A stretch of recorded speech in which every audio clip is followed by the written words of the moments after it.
Hey everybody, Black Panther. This is the newest film directed by Ryan Coogler, who's directed Fruitvale Station and Creed previously, all starring Michael B. Jordan, and he's actually in this film as well as the bad guy.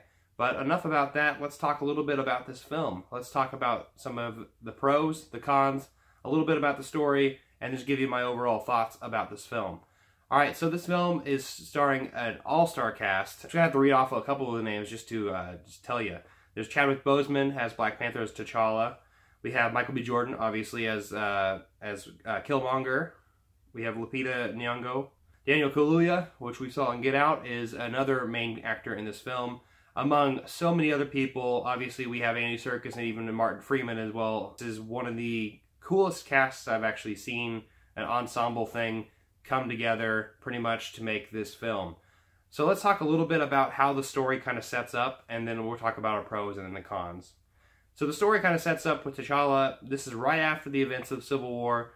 T'Chaka is finally dead. T'Challa has to take his throne and pretty much prove his worth as a Black Panther. He does this ritual combat at the very, very beginning against one of the tribes who is pretty much not down with the line of T'Challa. So he proves his worth, he claims his rightful place, and then he hears news of Andy Serkis trying to be a bad guy again with some vibranium in Korea.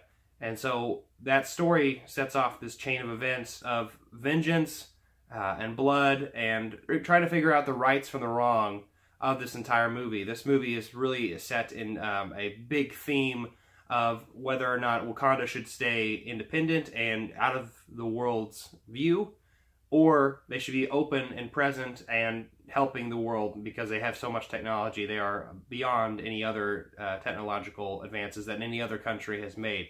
And so there's this struggle the entire movie about that clash. The pros, this movie had phenomenal acting in this movie. A lot of the actors in this were fantastic.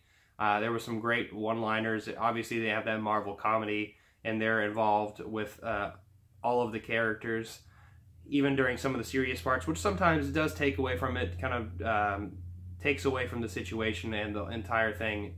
But for the most part, it was actually pretty subdued and worked very well. A lot of the acting was phenomenal on all these fronts. Some of the action scenes were fantastic and great. I really enjoyed the action scenes with Black Panther's general. She is probably the greatest part of this movie, in my opinion. I think she is probably one of the best parts of the entire film. Black Panther's sister is also just super smart and intellectual. On top of Andy Serkis' performances is a little nuts. He's a nut job in this movie, and it kind of reminded me of Gollum and Smeagol occasionally because obviously he played him. Black Panther did a fantastic job, Michael B. Jordan as well. There's just so many great moments in this movie. Another thing is the visuals in this movie were pretty actually groundbreaking for the most part, especially when they cross over to the spirit world. Black Panther has the ability to cross into the spirit world to see his dead Black Panthers before him. And he talked to his grandfather, and it was really spectacular looking on the big screen, this entire scene. So there was a lot of awesome, really cool visuals here as well. Another thing about this movie that I really enjoyed was that the plot was very set in one place. It didn't really cover the things outside of Wakanda much, besides a couple of things from Civil War and the things kind of leading up afterwards. But like for the most part, it was a self-contained story, and it was really well done within itself. But there's a little caveat here. That actually leads me to my cons, because another thing, in my opinion, this movie felt a little derivative in the plot. And I predicted a lot of the things going in. Obviously, this is like the 18th. A similar plot go on and on and on, obviously in different ways. And so I predicted a lot of what was going to happen.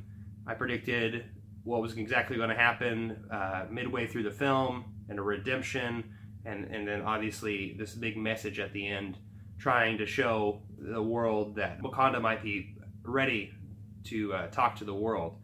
And that's something that I thought was good, but also at the same time kind of boring. But the other thing is, I know I talked a little bit about the visuals. The visuals were good for the most part, except for some of the fight scenes, especially between T'Challa and Killmonger. This is some of the scenes, especially the last scene between them, really kind of took me out a little bit sometimes, and it felt CGI'd.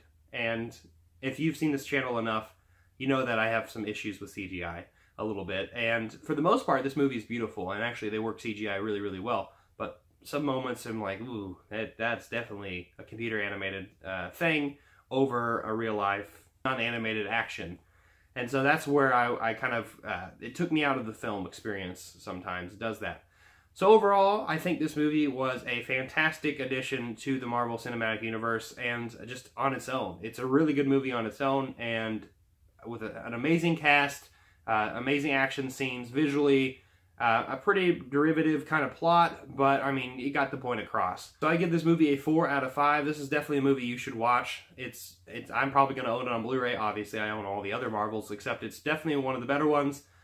So I want to hear your thoughts on Black Panther down below. What do you think of the movie? Give me a like, comment down below. Don't forget to share this video, and also subscribe, because I'm not jonesing around.